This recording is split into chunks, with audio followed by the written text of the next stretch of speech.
Programme हालात हाजरा देखने वालों की खिदमत में मोहब्बत भरा सलाम। नाज़रीन, आज बहुत ही प्यारी शख्सियत हमारे साथ है, मोहम्मद अजहर सदीक साहब। आप सब जानते हैं इनको, और इंग्लैंड में इनसे मुलाकात भी हुई थी। मैंने कहा मौजूदा हालात पे इनसे बात करते हैं। अस्सलाम वालेकुम सर। जी वालेकुम सलाम। सर, आजकल पाकिस्तान के जो हालात हैं उसमें एक बड़ा अहम सवाल है कि 200 मुकदमात इस वक्त इमरान खान के ऊपर हैं। तो ये किस तरह ये 200 मुकदमात में रहाई मिलेगी? एक में जमानत होगी, दूसरे में गिरफ्तारी होगी। तो पीटीआई का क्या आप देख रहे हैं, इंतखाबात में कैसे हिस्सा ले सकती है?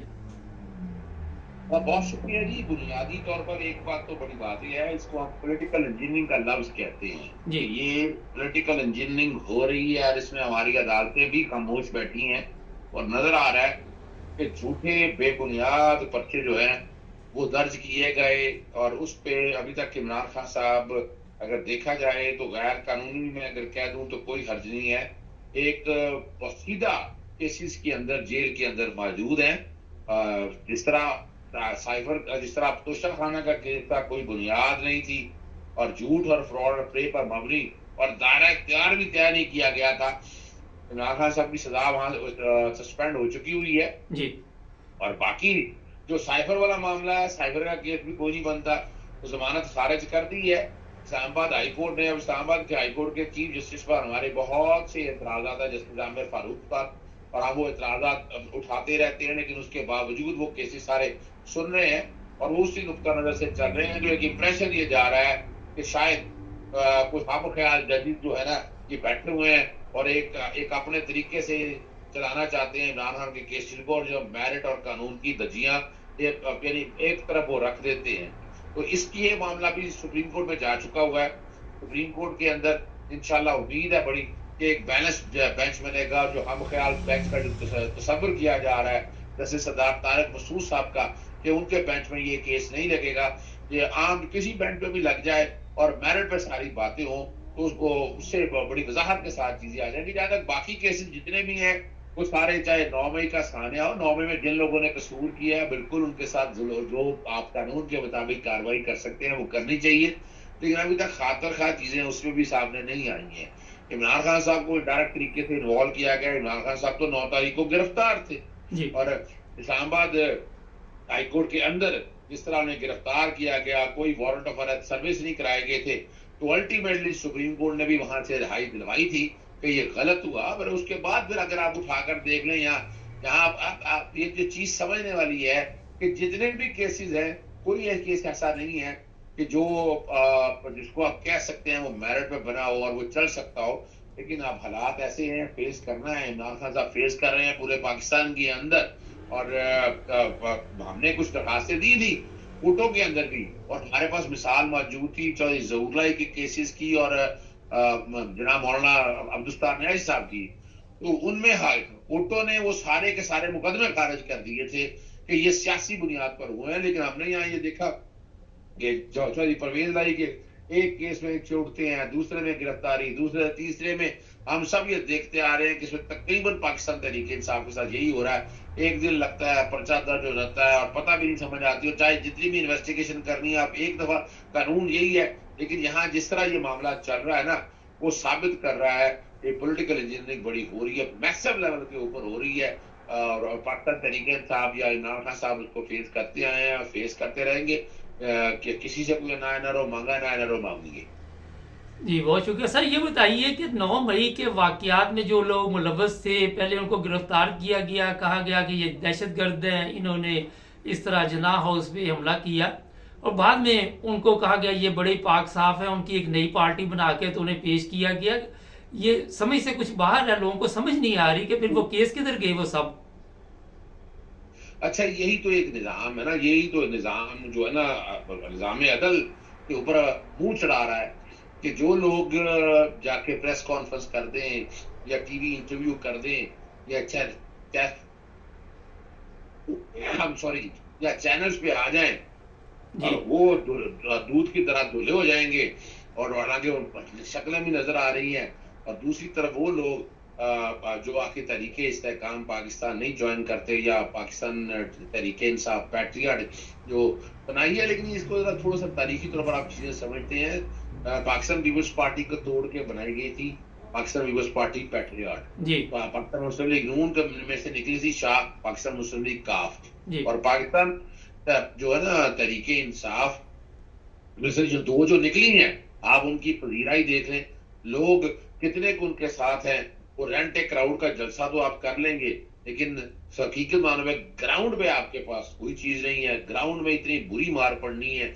और इसलिए आप उनका रवैया देखेंगे कि वो रवैया जो है वो पाकिस्तान तहरीक इंसाफ की तरफ इनका वापस आ रहा है। मैं तो इनमें से कई ऐसे लोग हैं पाकिस्तान तहरीक इंसाफ में वापस आने के लिए पर तोड़ रहे हैं, लेकिन मेरा नहीं ख्याल है कि इमरान खान साहब इनमें से अक्सरियत को रखेंगे। सर, एक बड़ा अहम सवाल है कि वकील बरादरी इस वक्त मैदान में आई हुई है और इमरान खान भी, यही हमारे पास इतला है कि वकला को टिकट दिए जाएंगे। हमारे पाकिस्तान का जो सबसे बड़ा मसला है वो ये है कि माइंड चेंज कर लेते हैं, वक्त पे आके अपने आप को किसी और पार्टी में ले जाते हैं। आप समझते हैं कि दोबारा इस तरह के हालात नहीं बनेंगे इमरान खान के साथ? अच्छा, बड़ा आम सवाल आपने उठाया है। ये वजह ये है कि डिफेक्शन का जो है ना वफादारियां तब्दील करने के लिए आर्टिकल 63A की वो केस तो हमने जीत लिया हुआ है सुप्रीम कोर्ट ने इंटरप्रिटेशन भी कर दी है। और यहाँ मगर मजीद उस पर जो है ना कानून बनना चाहिए था, बजाय ये जाते भागते अपनी पसंद और नापसंद के चंद कवानीन बनाकर चले गए हैं। उसको उससे फर्क कोई नहीं पड़ना है, लेकिन अल्टीमेटली जो है ना ये बात सोचने वाली है। और उम्मीद बड़ी है कि वकला बरादरी जो है ना इस तरह की चीजों को इंप्रेशन या किसी तरह का चंद वकला के हवाले से है, मैं उसको डिस्पेल नहीं करता, लेकिन मैं ताजा ये कहूँगा मेजोरिटी जो है वो असूलों के साथ खड़ी होने वाली है, और ना वो बिकते हैं ना वो झुकते हैं। तो वकील तो कल भी खड़े थे, आज भी खड़े हैं और कल भी खड़े रहेंगे। सर, ये जो नौजवान नस्ल का पैगाम आ रहा है यूनिवर्सिटियों से, और आपने देखा कि लोगों में जो नौजवान हैं उनमें शऊर पैदा हो रहा है। इमरान खान ने बहरहाल एक अच्छा मैसेज तो इन लोगों को दे दिया। अब बताया जा रहा है जनाब कि हम सोशल मीडिया पे इनका मुकाबला करेंगे। पैसे एक तरफ खर्च किए जाते, एक तरफ जो नौजवान नस्ल है वो फ्री में सोशल मीडिया पे हर चीज़ बेनकाब कर रही। आप क्या देख रहे हैं कि पैसों के साथ इसका मुकाबला किया जाएगा? देखिए, एक बात तो बड़ा वाज़ेह है कि पाकिस्तान वो मुल्क है जहाँ जमहूरियत नाम की होती है, हर चीज़ कंट्रोल होती है, चाहे वो पुलिस के जरिए करे या बाकी लोगों के जरिए करे। यहाँ भी हमने देखा है कि ये भी जो एक निज़ाम है उसी तरह का हाइब्रिड निज़ाम नजर आता है, लेकिन यहाँ फर्क है कि बैरूनी दुनिया के अंदर रूल ऑफ लॉ की बात की जाती है, पाकिस्तान में रूल ऑफ लॉ पे बात करना एक जुर्म है जी। और ऐसा जुर्म है कि आप उसमें से बच नहीं सकते, और आप एक दो शिकंजे में आ गए तो आप फंस जाएंगे। मुझे खुद बताए ना, अब आतिफ शरीफ के साथ क्या हुआ, इमरान रियाज के साथ क्या हुआ, और उसके अलावा बड़े बड़े नाम अभी टीवी चैनलों में से नाम निकाल दिए, लोगों को नौकरियों से निकाल दिया हुआ है। आप यहाँ से अंदाजा लगा लेना कि यहाँ मुल्क अगर आप यहाँ बरतानिया वाले हालात अगर पाकिस्तान में दे दें और फिर रिजल्ट देखिएगा कि कितनी जबरदस्त और बड़ी साफ शफाफ सियासत होगी और मुल्क जाएगा। और इमरान खान को जिस तरह निकाला गया है, आप जैसी सोसाइटी तो वो कबूल ही नहीं करेगी पाकिस्तान के अंदर, पर ये हो रहा है। सर, ये बताइए, जो खवातीन अभी तक जेल में है उनकी जमानत होती है, फिर गिरफ्तारी दोबारा हो जाती है, यहाँ पे कोई इंसानी हकूक की तंजीमें पाकिस्तान में वो नहीं सामने आके कोई इस तरह का जो हालात बने उसका मुकाबला कर सकती? देखिए, वो पता है कि मोहतरमा आसमा जहांगीर साहिबा होती थी, लेकिन वो भी हमें नजर आ रहा है कि वो प्रोएक्टिव काम करती थी। वो जो जिनके साथ कोई ताल्लुक था उसी मामले को, अब ये इतना बड़ा क्लियर कट केस है कि जिसमें ह्यूमन राइट वायलेशन हो रही है, हर चीज रिकॉर्ड के ऊपर है, कोई मुश्किल काम नहीं है। लेकिन जरूरत इस सफर की है कि जो जैसे यहाँ सोशल प्रोटेक्शन का जो निजाम यहाँ पर है ना, उसको एक्सपैंड होके पाकिस्तान में जाए तो उसका बहुत फर्क पड़ेगा। साथ बाकी छोटे मोटे काम जो है ना वो भी हो जाए। सर, आखिर पे थोड़ा सा मुझे बताइए कि जो इंतखाबात हो रहे हैं इसमें आप समझते हैं कि कोई साफ शफाफ हमारे मुल्क में भी कभी इंतखाबात होंगे? क्योंकि जितने अभी तक हमने देखे उसमें कोई ना कोई तो मसला चलता ही आया ना। हेलो जी, क्या कहा आपने? मैंने कहा इंतखाबात का ऐलान हो चुका है, कोई आप समझते हैं कि साफ शफाफ इंतखाबात के कोई नताइज सामने आएंगे? देखिए मैं अभी तो ये महराज है, क्या वो फ्लाज है कि बैठ के इसी तरह से अभी नजर नहीं आ रहा है साफ शफाफ इलेक्शन जो है ना वो हो पाएंगे।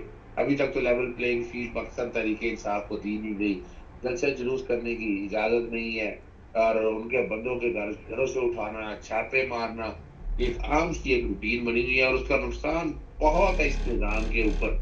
और अभी तो बाहर बहुत सवालिया निशान भी उठे हुए हैं इस बात के ऊपर। देखना ये है कि क्या ये चीजें उस फिगर पर या उस जगह पर पहुंच पाती, वो नजर नहीं आ रहा मुझे। पाकिस्तान में मौजूदा इलेक्शन कमीशन से साफ शफाफ इलेक्शन होते नजर नहीं आ रहे। सिर्फ एक सियासी जमात को इन्होंने तनकीद का निशाना बनाया, और यहाँ सियासी जमातें अगर सारी इकट्ठी हो जाए, ये मिसाल पाकिस्तान की अगर बात करें, तो उससे बहुत से नताइज जो है ना वो बेहतरी की तरफ चले जाए। सर ये इलेक्शन में दोबारा ये इकट्ठे आपको नजर आ रहे हैं जो पहले 16 महीने इकट्ठे बैठे रहे? जी बिल्कुल बिल्कुल ऐसी बात है ये। देखिए, पाकिस्तान मुस्लिम लीग नून को निकाल कर अगर इस चीजों को आगे देखा जाए, तो तकरीबन मेरा ख्याल है तमाम सियासी जमातें इस एजेंडे पर बैठने के लिए तैयार होंगी। उन्होंने मुल्क को आगे लेके जाना है, इस तरह ऐसे कयास में नहीं रखना कि हालात ऐसे इस जगह पे चलते रहे। और मेरा जहाँ तक ख्याल है वो कोशिश यही होगी कि किसी आगे की तरफ चले जाए। तो पॉसिबिलिटी मुझे तो नजर आ रही है कि अगर सारे ही पॉजिटिवली इकट्ठे हो जाए, तो ये काम जो है ना ये हो सकता है, शट डाउन भी हो सकता है। लेकिन फर्क सिर्फ इतना पड़ेगा, इस काम के लिए इकट्ठा होना पड़ेगा। और इकट्ठा होने में यहाँ एक दौर था, नवाब नसरुल्लाह साहब थे कि वो इस तरह के हालात बनाते थे और चीजें आगे आती थी। अब हमारे यहाँ इस दौर का नवाब नसरुल्लाह कौन बनता है वो देखना है। जैसे नवाब नसरुल्लाह यहाँ कोई बन गया, तो ये फुल स्टेबिलिटी की तरफ भी चला जाएगा और आगे भी जाएगा। सर मैंने जब आपसे मुलाकात की इधर लंदन में, तो जो लोग हमारे साथ प्रोग्राम करते हैं मैंने उनको आपका बताया। उनमें मोहतरमा भी हैं, एक और भी लोग हैं जो आम शहरी हैं जिनका सियासत से तल्लुक़ नहीं, लेकिन वो बढ़ चढ़ कर आप अपनी आवाज़ हक के लिए उठाते हैं। तो उन्होंने कहा जी हमारा जिक्र ज़रूर कीजिएगा आपके सामने कि आप किस नज़र से देखते कि सियासत जो है वो तब्दील हो चुकी है, एक आम शहरी को भी पता चल चुका है कि अच्छा क्या है बुरा क्या है। देखिए, इसमें तो कोई शक नहीं है, बात तो ज़हन में रखिएगा। इमरान खान साहब का देखिए, बाकी कई चीज़ों पे तो शायद मैं उसको शायद अपना सब्सक्राइब ना करूं इस बातों को, लेकिन एक बात तो बड़ी वाज़ेह है कि पाकिस्तान में जो घुटन की सियासत थी, जो एक तयशुदा जो सियासत थी ना, वो शायद मैं तब्दील होता हुआ देख रहा हूँ। मैं इस दफा जो इलेक्शन होने को है, ये जितना भी निज़ाम घुटन का ये कब तक चलाते रहेंगे, मैं इसको एक नई डगर की तरफ देख रहा हूँ। और मुझे बड़ी उम्मीद है पाकिस्तानी कौम से कि वो इस बात को सपोर्ट करेगी, इन चीजों को आगे लेके जाएगी, तो यकीनन आपको वो मतलूबा नताइज मिल जाएंगे जो आप कह रहे हैं, जो दरकार है, जो मुल्क के लिए बेहतर है। सर आपने टाइम दिया, बहुत शुक्रिया। आपके साथ और भी प्रोग्राम हम करेंगे, मैं आपका शुक्रगुजार हूँ सर। बहुत शुक्रिया, थैंक यू। अल्लाह। नाज़रीन, ज़बरदस्त बातें की और बड़ा अच्छा लगा प्रोग्राम करके, माशाल्लाह बहुत बड़ी शख्सियत। और जब इनसे मुलाकात यहाँ पे हुई, सब लोग बहुत ही प्यार के साथ इनसे मिल रहे थे और ये भी बड़ी मोहब्बत के साथ सबके साथ मुलाकात कर रहे थे। तो मैंने सोचा क्यों ना इनके साथ भी प्रोग्राम किया जाए। ये हमारे चैनल की खुशकिस्मती है कि आज उन्होंने हमें टाइम दिया। मैं एक दफ़ा फिर सर का शुक्रिया अदा करता हूँ। हमारे चैनल को सब्सक्राइब करें, जुड़े रहे हमारे साथ।